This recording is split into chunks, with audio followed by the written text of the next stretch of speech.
السلام عليكم. يا هلا بالحلو. والحلو هنا المقصود انتم، مش العيش خالص. تمام. اولا كده حابب اشكركم ان الفيديو ما شاء الله جاب مشاهدات كبيرة وجاب تعليقات قمر زي الناس اللي كاتبه التعليقات. بجد تسلم ايديكم على التعليقات، وربنا يجعله في ميزان حسناتكم يا رب. جبروا الخواطر على الله يا ولاد. نصلي على النبي كده بقى. انا هنا جبت لكم كيلو دقيق تقريبا وهعلمكم فيه. تمام.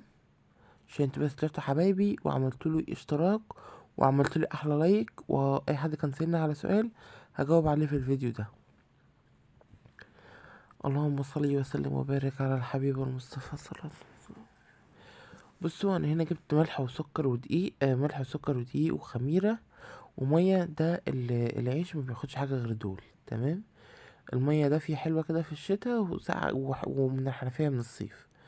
هنفضل نعجن فيها، بس احنا عشان بنتعلم هنخلي العجينه ماسكه شويه، يعني مش هنخليها طريه. ماشي. يعني هرد كده على كام سؤال وانا بعجن عبال ما تبقى في حاجه هقول لكم، يعني ان انا هنا وصلت لايه او كده يعني. حد كان سألني ايه اللي عايز اعرف المطارح منين. المطارح تجيبها من اي سوق، اي سوق، وبالذات لو سوق طيور. يعني سوق سيدة عيشة ده هتلاقي فيه، سوق الاتنين بتاع كرداسة هتلاقي فيه، سوق التلات بتاع الطلبية هتلاقي فيه، سوق المنشاة بتاع يوم الجمعة هتلاقي فيه. كل الأسواق هتلاقي فيها، اللي هي في الجيزة أو في القاهرة يعني. أنا معرفش. وفي سوق المنيب، وسوق ايه تاني. اللهم صل وسلم وبارك على سيدنا محمد. عامة أي سوق هتلاقي فيه. ما لقيتش هتروح عند أي نجار تقول له أنا عايز أعمل مطرحة، وتجيب له صورتها من عند النت من عند أي حد، هيعملها لك وهتبقى زي القشطة إن شاء الله. مين تاني سأل؟ اللهم صل وسلم وبارك على سيدنا محمد. حد قال لي انت بتحط ليه عجينه فوق الفرن؟ ده رغيف مثلا اتلخبط مني وجيت اعمله، بعد ما اتلخبط تاني كده، فبلاقيه مش نافع خالص، باجي احطه فوق الفرن بينشف. بعد كده بنضيفه بقى على اكل الفراخ. حد تاني كان طالب مني حاجه، يا رب ما انساش حد. بس تسلم ايديكم في الاول كده على التعليقات القمر اللي زيكم. وتعيشوا يا رب وتعملوا لعيالكم وليكم احسن حاجة. عايز اقول لكم على حاجة كمان. اللهم صل وسلم وبارك على سيدنا محمد. دي بقى الطريقة جميلة اوي بقى للعيش بقى. خلاص بقى،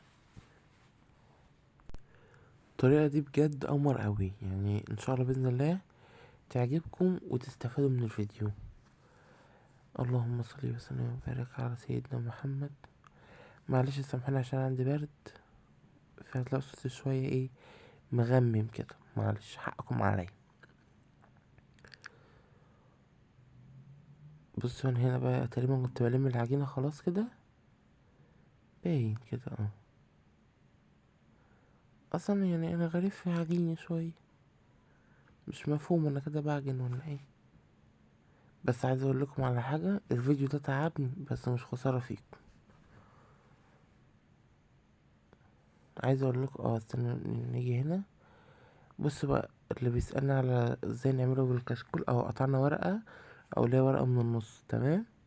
واحط عليها ردة واحط عليها الدي قبل ما ده يحصل. عايز اقول لكم ان انا امي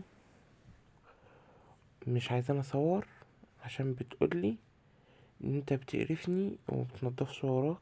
الحاجات اللي انت بتعملها دي مبتنضفش وراك، ومدياني اوحش مواعين عندها.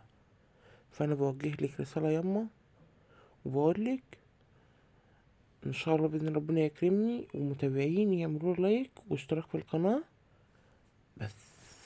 وهروح اعيش في شقة لوحدي وهجيب مطبخ لوحدي بس.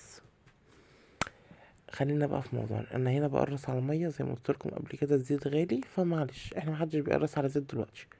ايام الزيت كانت ايام ورحة الحلا، خلاص الله يرحمها، كانت ايام حلوه.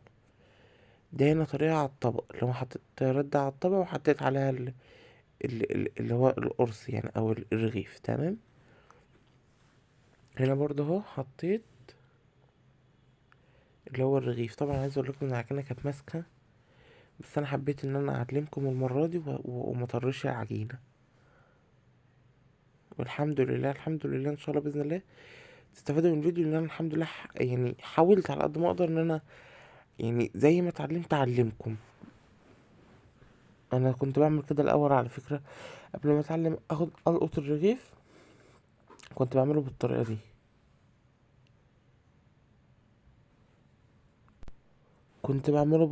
الاول كانت بتبقى طريقة حلوة جدا وكنت بعرف القطه. الطريقة دي بص بقى، انا عايز اقول لكم على حاجة. احنا شفت اكنكم بتقول حد تعالى، بنخلي وش ايدينا، مش البطن، لا الوش بتاع ايدينا ده من ناحية الصينية او من ناحية الحاجة اللي احنا حاطين فيها الرغيف، وايدينا بايدينا تبقى ايدينا جوه، فهمتوني؟ ونيجي ان الرغيف تعالى تعالى تعالى، هتلاقوا على ايديكم. يعني هي سهلة اساسا. انا كنت بعد الكاميرا. بص بقى الطريقة ازاي. بص بقى، ركزوا قوي، عايزكم تركزوا جامد يعني. ايد من هنا وايد من هنا اهو. اهي ايد اليمين حطيتها تحت الرغيف من هنا، وايد الشمال من هنا، ورحت بدخل ايديا بس تحت الرغيف، ولا هيلزق في ايدينا ولا اي حاجة ان شاء الله باذن الله.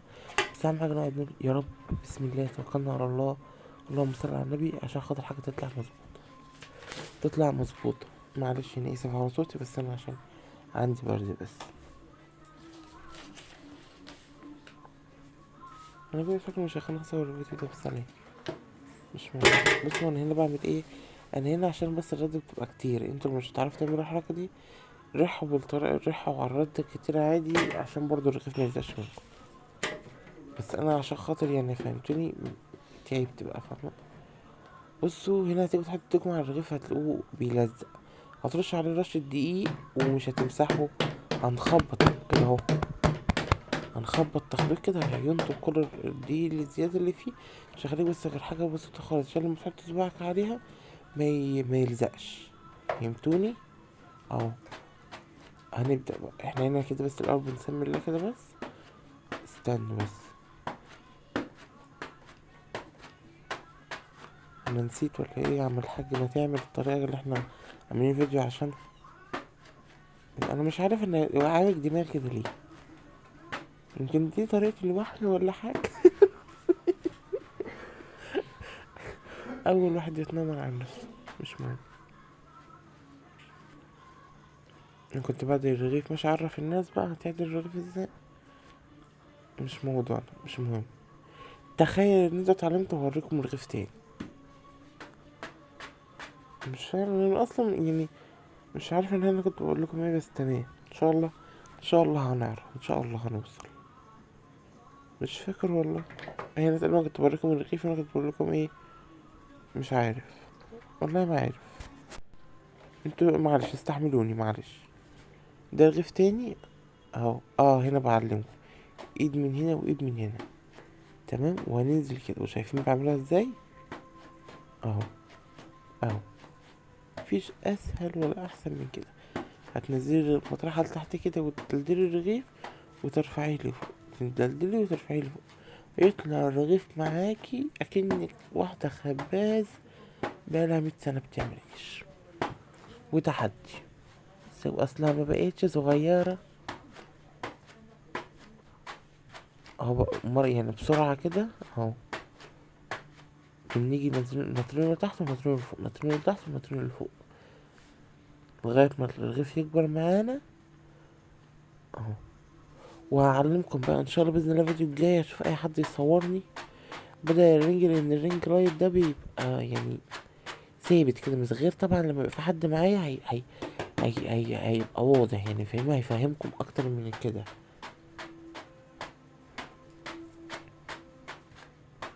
انا هموت اعرف برضه انا يعني لو دماغي كده ليه في إيه؟ طب انا افتكر، طيب مش فاكر خالص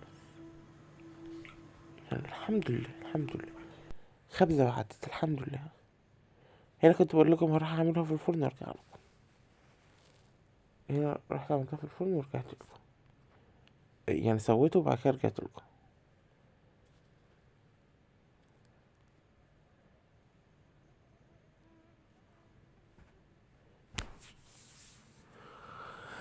اللهم صل وسلم وبارك على سيدنا محمد وعلى اله وصحبه وسلم. مفيش اي حاجه، وتيجي شد ايه الورقه استنوا اهو، بنشد الورقة من تحتها بتطلع، لو بتطلع بالردة كمان اهو. شايفين الردة كده؟ أنا كنت بوريكم يعني البتاع بيبقى فيه ردة كتير بس مش كتير قوي يعني.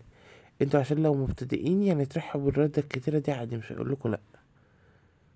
هنا بص بتاع يعني العجينة بتلزق في ايدينا، وطبعا عشان العجينة تقيلة مش هتفرد معانا بسهولة، فلازم نبططها شوية. نيجي حاطينها على رشة دقيق اهو، بنخبط تخبيط كده، بتلاقوا البتاع ايه، تنطر كل الدقيق اللي فيها يطير، ومبقاش غير طبقة بسيطة خالص، ما تخلينيش ايدينا تلزق في ايده وبنفس الوقت ما تبانش. فهمتوا اهو. اللهم صل وسلم وبارك على سيدنا محمد وعلى اله وصحبه وسلم، عدد خلقه ورضا نفسي وزنة عرش مداد كلماته. اهو هنا كنت بطلع ردة زيادة وباجي بقى اهو شغال. استنى اوريكم تاني، مش عارف انا كنت بقول لكم ايه. بصوا الرغيف، الله اكبر، حاجة كده جمر جمر جمر جمر جمر جمر، وفي قلبه كله جمر، والله في قلبه كله جمر. احنا اسفين يا صلاح. اهو تالت او رابع، معاكم لغاية ما تتعلموا، انا هو انت هم، وان شاء الله ان شاء الله ان شاء الله تتعلموا بسرعة ان شاء الله.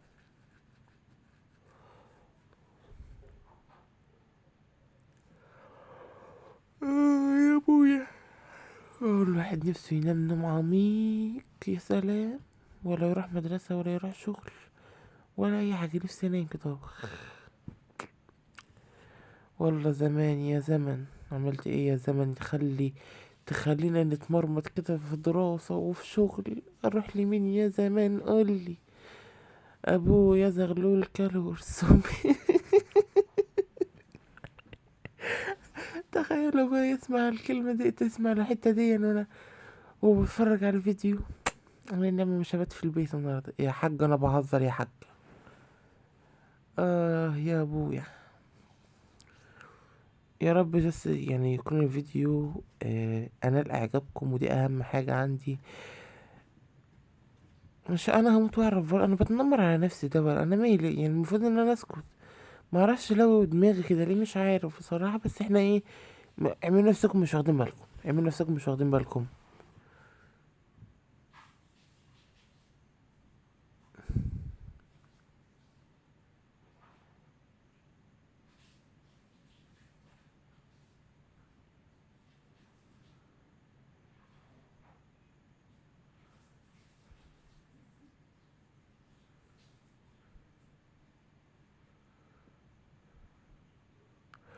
ده اعتقد الرغيف اللي باظ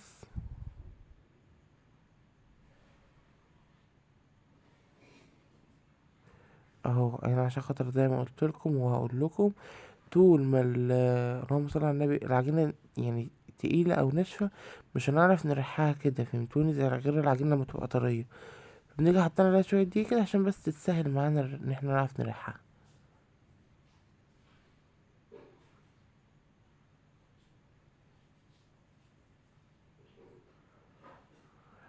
اللهم صل وسلم وبارك على سيدنا محمد. استغفر الله العظيم الذي لا اله الا هو الحي القيوم واتوب اليه. استغفر الله العظيم الذي لا اله الا هو القيوم واتوب اليه.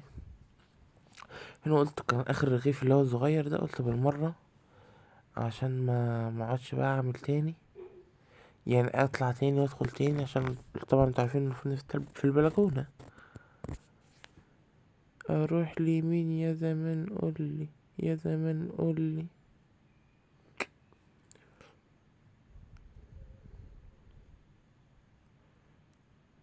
هنا تاني تقريبا بوريكم تاني. اهم حاجه بس يعني اهو شايفين ايدي هنا وايدي هنا، وبنرفع نرفع نرفع وننزل على مفيش.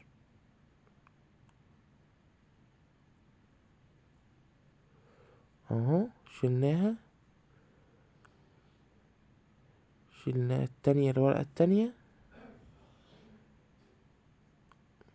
انتظروا بقى لما اخلص حتة القرص بتاع السينابول، اعملكوا شوية سينابول يا ولاد في القناة، خليكم تبقوا ايه.